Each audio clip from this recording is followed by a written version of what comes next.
పరిశుద్ధ గ్రంథమైన బైబిల్లో ఆదికాండం నుంచి ప్రకటన గ్రంథం వరకు కొన్ని వేల కొలది భక్తుల సముదాయాన్ని గూర్చిన చరిత్ర లేఖనాల్లో లిఖించబడింది. అయితే లేఖనాలు లిఖించబడిన భక్తుల్లో కొందరు ప్రారంభంలో చాలా ఘనంగా ప్రారంభించారు, వారి ముగింపు కూడా అంతే ఘనంగా ముగించబడింది. మరికొందరి జీవితాలు మనం చూస్తే ప్రారంభం బహుఘనంగా ప్రారంభించారు, ముగింపుకు వచ్చేసరికి వారి ముగింపు బహుఘోరంగా ముగించబడింది. ఆయన పిల్లలైన మన జీవితాల్లో ప్రసంగి భక్తుడు అంటాడు కదా, కార్యారంభము కంటే కార్యాంతము మేలు. మన ప్రారంభం ఘనంగానే ప్రారంభించాలి, ఒకవేళ చిన్న ఉడుదుడుకులు కలిగిన ఘనంగానే ప్రారంభించాలి.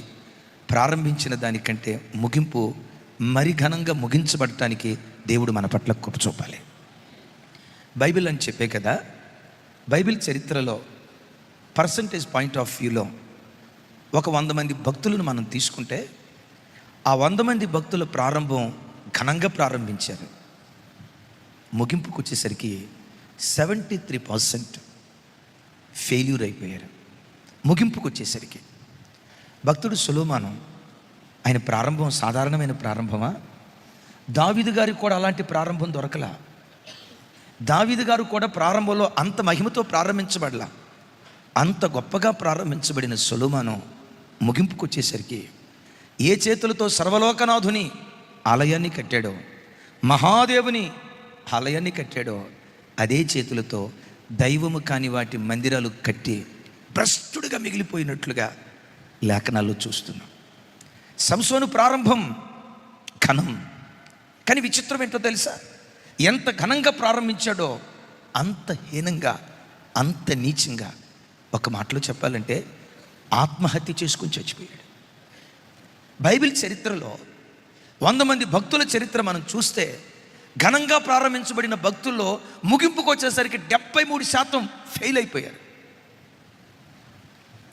తతిమ 27% ఉన్నారే, ప్రారంభం ఎంత ఘనంగా ప్రారంభించారో వారు ముగింపు కూడా అంతకంటే ఘనంగా ముగించబడటానికి దేవుడు కృప చూపించాడు.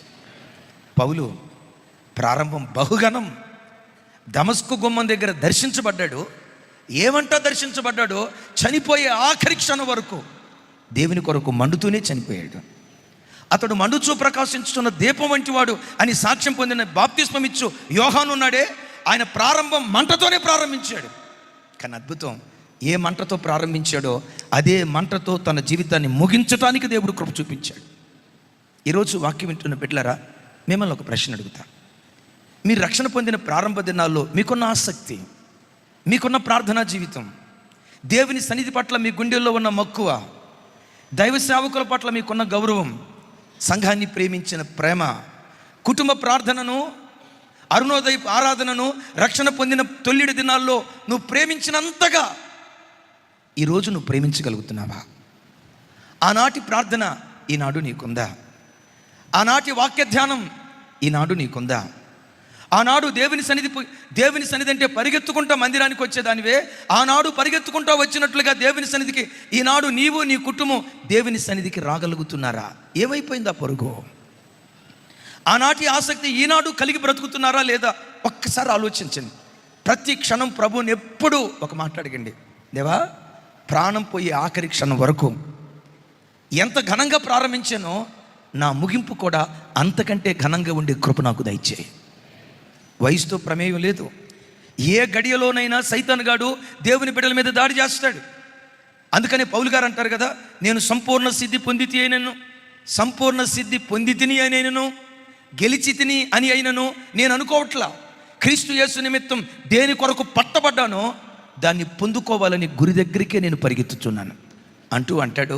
నిలవబడిన ప్రజలారా ప్రైజ్ గాడ్, మీరు నిలవబడ్డారు. భక్తిగా బ్రతుకుతున్న ప్రజలారా ప్రైజ్ గాడ్, మీరు భక్తిగా బ్రతుకుతున్నారు. దేవుని మార్గంలో నడుస్తున్న ప్రజలారా ప్రైజ్ గాడ్, దేవుని మార్గంలో నడుస్తున్నారు. దేవుని సన్నిధిలో నిలిచిన వారులారా ప్రైజ్ గాడ్, మీరు నిలిచారు. బట్ నిలిచిన వాడు తను పడిపోకుండా జాగ్రత్తగా చూసుకోవాలి. ఎప్పటి వరకు? అప్ టు లాస్ట్ బ్రెత్, ఊపిరి వదిలిపెట్టే ఆఖరి క్షణం వరకు. ఎప్పుడు సైతానుగాడు ఎవరి మీద ఎలా దాడి చేస్తాడో ఎవరికి తెలియదు. అదో పేరుగాంచిన గొప్ప సంస్థ, పేర్లు వివరాలు అవసరం లేదు. వివాహం చేసుకోకుండా దేవుని సేవకు వచ్చాడు ఆ దైవజనుడు. అద్భుతమైన వర్తమానికుడు.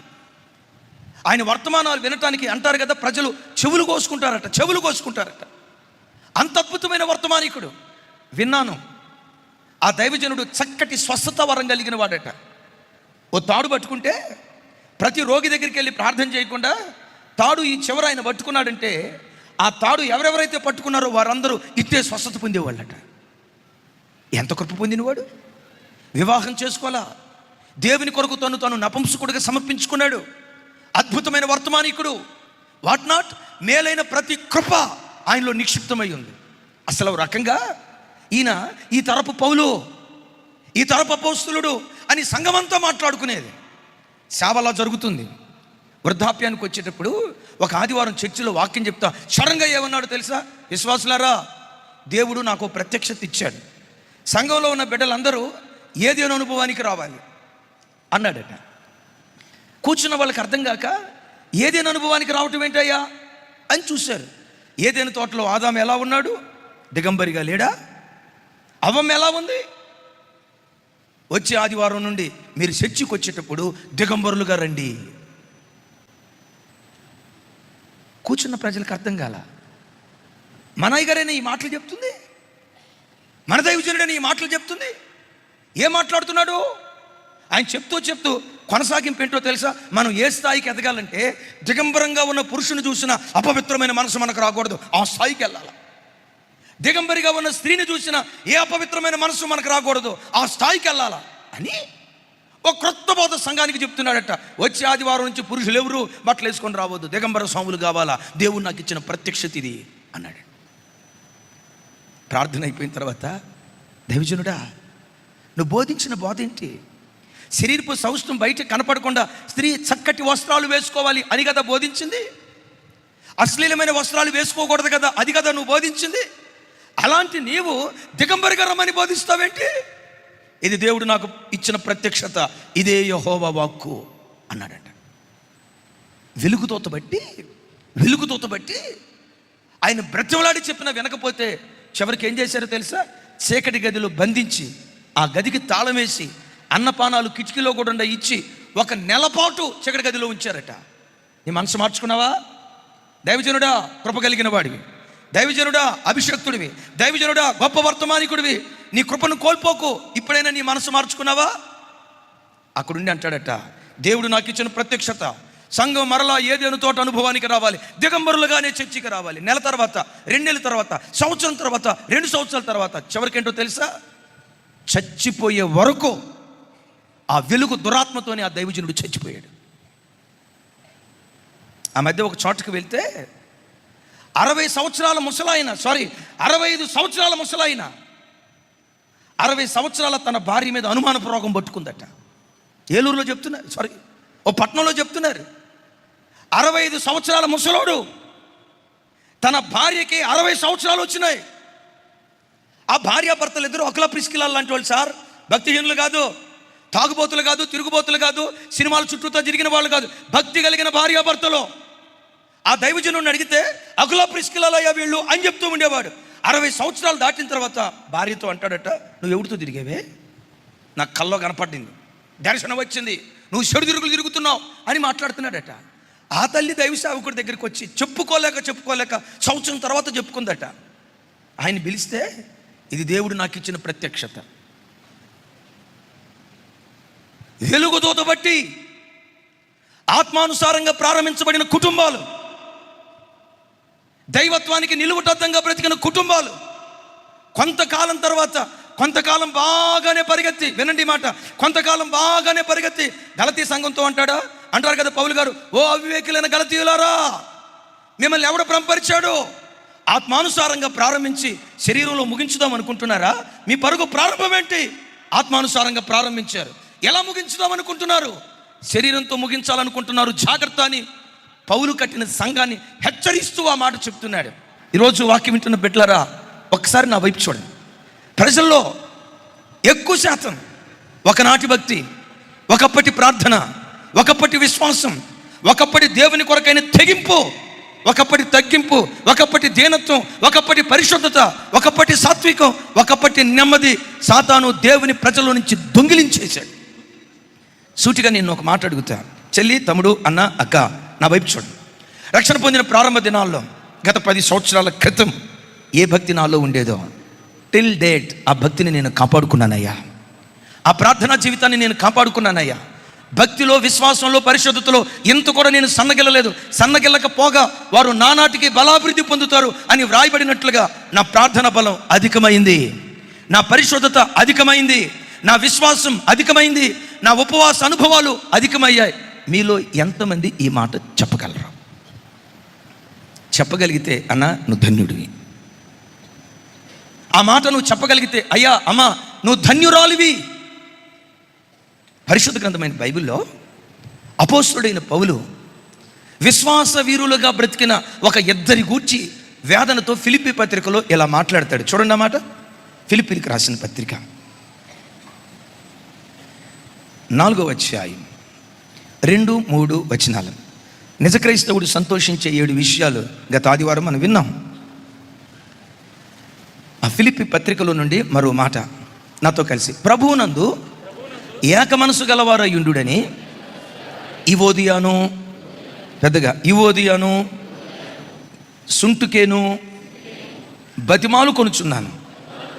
3వ వచనం, అవును నిజమైన సహకారి ఆ స్త్రీలు క్లెమెంతుతోనూ నా ఇతరుల సహోదరులతోనూ స్వార్థ పనిలో నాతో కూడా ప్రయాసపడిన వారు గనుక వారికి సహాయం చేయమని నిన్ను వేడుకొనుచున్నాను. అక్కడ ఇంకొక మాట రాసింది కదా, వారి పేర్లు జీవ గ్రంథములో వ్రాయబడి ఉన్నాయి. విన్నారా? పౌలు ఈ పత్రిక ఎక్కడి నుంచి రాశారా అంటే చెరసాలలో ఉండి రాశాడు. బైబిల్లో కొన్ని పత్రికలు ఉన్నాయి, అవి చెరపత్రికలు అనండి ఒకసారి. అంటే ఎక్కడి నుండి రాశాడు? చెరసాలలో ఉన్నవాడు సుఖంతో ఉంటాడా, బాధలతో ఉంటాడా, సంతోషంగా ఉంటాడా, శ్రమల మధ్యలో ఉంటాడా, ఏమండి దెబ్బలు అనుభవిస్తూ ఉంటాడా, ప్రశాంతంగా ఉంటాడా, కడుపు నిండా తిండి ఉంటుందా, ఉండదా? ఉంటుందా? మీరేదో పంపించినట్టు చెప్తున్నారే, ఉంటుందా? జీవన్ బాబీ ఉంటుందా? చెరసాల 6 అడుగులు పొడవు, 4 అడుగులు వెడల్పు, మలమూత్రాదులు అందులోనే గతంలో చెప్పాను. రోజుకు ఒక పూట భోజనం, వాష్రూమ్కి వెళ్ళాలన్నా, ఏ కార్యక్రమం చేయాలన్నా అదే గదిలో పండుకోవాలి, అదే గదిలో భోజనం చేయాలి.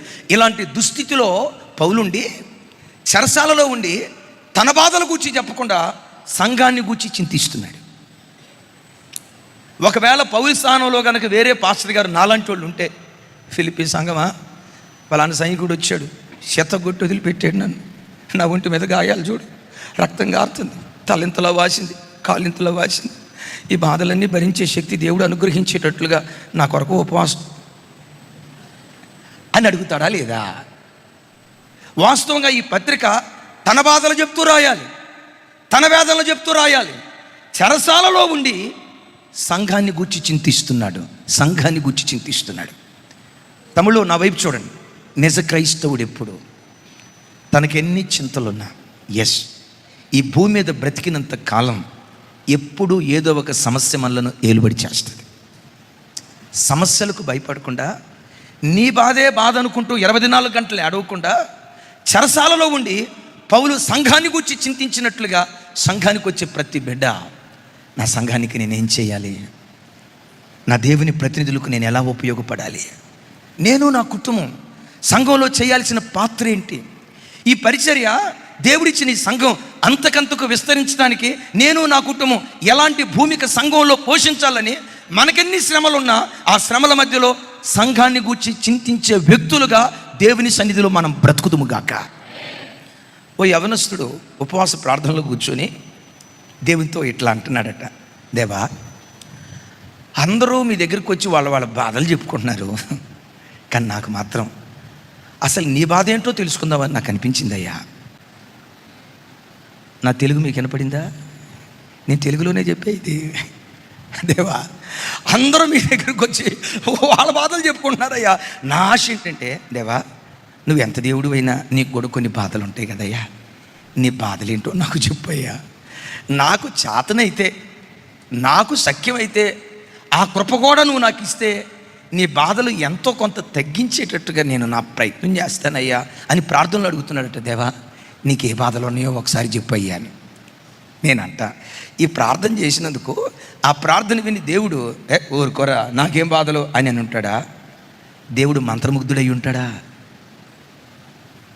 దేవుడు మురిసిపోయి ఉంటాడా? మౌనం అయిపోయి ఉంటాడా? ఏమండి, అరే నా బాధ అడుగుతున్నావా?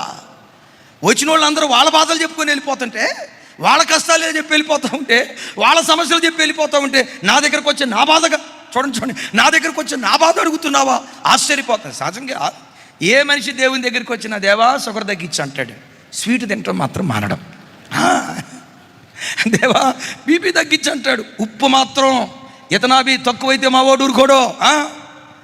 ఎప్పుడైనా పలసగా ఉప్పు తక్కువ వేసి వండిందా, ఇక మా ఓడు భార్య వైపు సీరియస్గా చూసి ఏమంటాడు తెలుసా? అసలు నిన్ననేవి సుఖమే. అయ్యా డాక్టర్ గారు ఉప్పు తగ్గించమన్నాడు కదా అంటే ఏమంటాడు తెలుసా? ఏదో అనండి, పోతే పొయ్యా, రుచి పసి లేని కూర ఎంతకాలం తింటాం అని ఉప్పుతో బీపీ తెచ్చుకొని, అంటే అందరు కాదు, ఉప్పుతో బీపీ తెచ్చుకొని చర్చికి వచ్చి బీపీ తగ్గించిన ఆయన, బీపీ తగ్గించిన ఆయన అని అంటాడు. అంటే ఏ వ్యక్తి అయినా దేవుని దగ్గరకు వచ్చి వాళ్ళ బాధలు చెప్పుకుంటారు కానీ దేవుని, నేను మిమ్మల్ని అడుగుతా, ఆ అబ్బాయిని వదిలిపెట్టండి. ఎప్పుడైనా అమ్మ విజయవాడ, ఎప్పుడైనా దేవుని సన్నిధిలో మోకరించి బ్యాంక్ మేనేజర్ ఉద్యోగం చాలా గొప్పది అనుకున్నాను అయ్యా, ఉద్యోగానికి వచ్చిన తర్వాత బాధలు ఎక్కువైపోయినాయి అయ్యా, జీఎం టార్చర్ పెడుతున్నాడు, ఆయన టార్చర్ పెడుతున్నాడు, అనుకూలమైన అధికారులు వచ్చేటట్లుగా సహాయం చేయి ప్రభా అని బ్యాంకులో ప్రార్థన చేసావా తల్లి? ఎప్పుడైనా మోకరించి యేసయ్యా నీకేమైనా బాధలు ఉంటే చెప్పయ్యా, నాకు అవకాశం ఉంటే ఆ బాధ తీరుస్తా, ఎప్పుడైనా ఒకసారి అని అడిగేవారు తల్లి? యథార్థంగా చెప్పేవారు తల్లి, దేవుడిని దీవించగాక. అడగలేదంట. మీలో ఎవరైనా, అయ్యా వినండి అయ్యా, ఒకసారి అందరూ నా వైపు చూడండి, మీలో ఎవరైనా మీరు ప్రార్థనలో మోకరించినప్పుడు యేసయ్యా నీకేమైనా బాధలుంటే నాకు చెప్పయ్యా, నాకు శాతనైతే తీరుస్తా. అమ్మ తల్లి పద్మారావు గారు ఎప్పుడైనా అడిగారో తల్లి? నీ బాధ చెప్పుకోవటమే ఎక్కువైపోయా, నా బాధ చెప్పుకోవటమే ఎక్కువైపోయా, నా వైపు చూడాలి అందరూ. చార్లెసనా ఎప్పుడైనా యేసయ్యని అడిగావా? ఈ యవనస్తుడు అడిగాడంట. దేవుడు మౌనంగా ఉన్నాడట.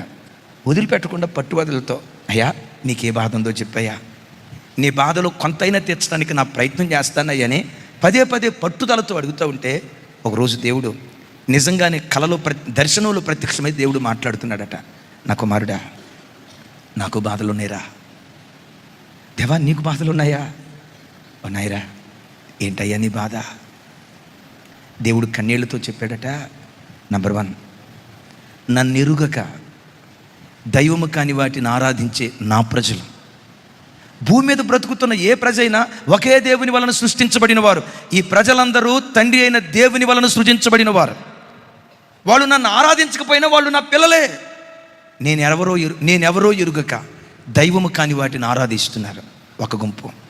వాళ్ళను గూర్చి మానని వేదన నా గుండెల్లో ఉంది. రెండో గుంపు ఏంటో తెలుసా? నన్ను ఎరిగి కూడా తమ క్రియల ద్వారా ఎరగనట్లుగా బ్రతికే నామకార్థ క్రైస్తవులు. ఎరగని ప్రజలను కూర్చున్న బాధ ఒకవైపు, నేనెవరో ఎరిగి, నా వాక్యం ఏంటో ఎరిగి, నా సన్నిధిలో ఎలా బ్రతకాలో ఎరిగి తప్పు చేస్తున్న నామకార్థ క్రైస్తవులు నా రక్తంతో కడగబడి నా సన్నిధికి వచ్చి, నా మందిరానికి వచ్చి, నా వాక్యం విని ఇన్ని కార్యక్రమాలు చేస్తున్న నా గాయాలు రేపే నా ప్రజలు, వీళ్ళిద్దరూ నాకు మానని వేదన కలుగు చేస్తున్నారు. ఇదే నా బాధ. వెంటనే అన్నాడట, అయ్యా నీ బాధ తీర్చడానికి నేనేం చేయగలనయ్యా? నన్నేం చేయమంటావు? నాకు చేతనైతే నీ బాధ తీరుస్తానయ్యా, నీ బాధ తీర్చడానికి నన్నేం చేయమంటావు? దేవుడు అన్నాడట, రోజుకొచ్చి పొడిగా ఒక అర్ధగంటే ప్రార్థన చేస్తున్నావు కదా, అవునయ్యా అంత పెద్ద ప్రార్థన పరుని కాదు, నువ్వు నిజంగా నా భారాన్ని, నా బాధను తీర్చేవాడివైతే అర్ధగంట ప్రార్థన అధికం చేయటం ప్రారంభించు. అర్ధగంట ప్రార్థనా స్థాయి అధికం చేయటం ప్రారంభించు. రోజుకొచ్చి 3 గంటలు నా సన్నిధిలో ప్రార్థన చేస్తావా? 3 గంటలు ప్రార్థన చేస్తావా? అలా నువ్వు ప్రార్థన చేస్తే ఆ ప్రార్థన శక్తి ఏ ప్రాంతాలలో ప్రజలను నిజదేవుని వైపు కాకుండా నిత్యవులను ఆరాధించేటట్లుగా ఏ దురాత్మలు పురికొల్పుతున్నాయో ఆ ప్రార్థన శక్తి ద్వారా దురాత్మలు పాతాళంలో బంధించబడతాయి. కొంతమందిని త్రాగుడు దురాత్మ పట్టి పీడిస్తూ ఉంది, కొందరిని వ్యభిచారపాత్మ పట్టి పీడిస్తూ ఉంది, కొందరిని నరహత్యాత్మ పట్టి పీడిస్తూ ఉంది. ఇలాంటి దురాత్మలు పాతాళంలో తొక్కివేయబడాలంటే ప్రార్థనా శక్తి ద్వారా నేను అణిచివేస్తాను. 3 గంటలు ప్రార్థన చేస్తావా? వారంలో ఒక్కరోజు ఉపవాసం ఉండి ప్రార్థన చేస్తావా? నెలకొకసారి రాత్రి అంతా నిద్ర చంపుకొని నా సన్నిధిలో ప్రార్థన చేస్తావా? మారు మాట మాట్లాడకుండా నీ భారాన్ని పంచుకునే పాలిభాగస్తుడిగా నేను బ్రతుకుతానయ్యా, నీ భారాన్ని పంచుకునే పాలిభాగస్తుడిగా నేను జీవిస్తానయ్యా అని ఆనాటి నుండి రోజుకొచ్చి 3 గంటలు ప్రార్థన చేయటం ప్రారంభించాడట. ఆనాటి నుండి వారానికి ఒక రోజు ఉపవాసం ఉండటం ప్రారంభించాడట. ఆనాటి నుండి నెలకొకసారి ఆల్రెడీ ప్రేర్ చేయటం ప్రారంభించాడట. కొన్ని సంవత్సరాలు గడిచాయి. ఒకరోజు ఆ దైవ సేవకుడు ప్రార్థన చేస్తూ, అయ్యా నువ్వు చెప్పింది చేస్తున్నా, ఇంకా నీ హృదయ భారం దించడానికి, నీ హృదయ కలవరం తొలగించడానికి, నీ బాధను పంచుకునే విషయంలో పాలిభాగస్తుడు అవటానికి ఇంకా నేను ఏమైనా చేయాలా? దేవుడు అన్నాడట, నాన్న నేను ప్రార్థనాపరుడుగానే కాదు, పరిచారకుడుగానే కాదు, నా దైవజనుడిగా చూడాలని నేను ఆశపడుతున్నా. ఉన్న పాటున ఉద్యోగాన్ని వదిలిపెట్టి, ఉన్న పాటున కుటుంబాన్ని వదిలిపెట్టి నా పరిచర్యకు వస్తావా? నువ్వు వాక్యం ప్రకటిస్తే కొంతమంది అయినా నా తట్టు తిరుగుతారు, నా పరిచర్యకు వస్తావా? వాళ్ళ నాన్న మంచి గెజిటెడ్ ఆఫీసర్, ఉన్న పాటున వాటన్నిటిని వదిలిపెట్టి ఒట్టి చేతులతో దేవుని సేవకు వచ్చాడు. ఆ దైవజనుడు ఈరోజు లక్షల కొలది, నా వైపు చూడాలి, ఆ దైవజనుడు ఈరోజు లక్షల కొలది ఆత్మలకు ఆత్మీయ తండ్రిగా మార్చబడ్డాడు. ఆయన పేరేంటి, ఆయన వివరాలు ఏంటి ఏవి అడగొద్దు, ప్రస్తుతం సేవ చేస్తున్నాడు.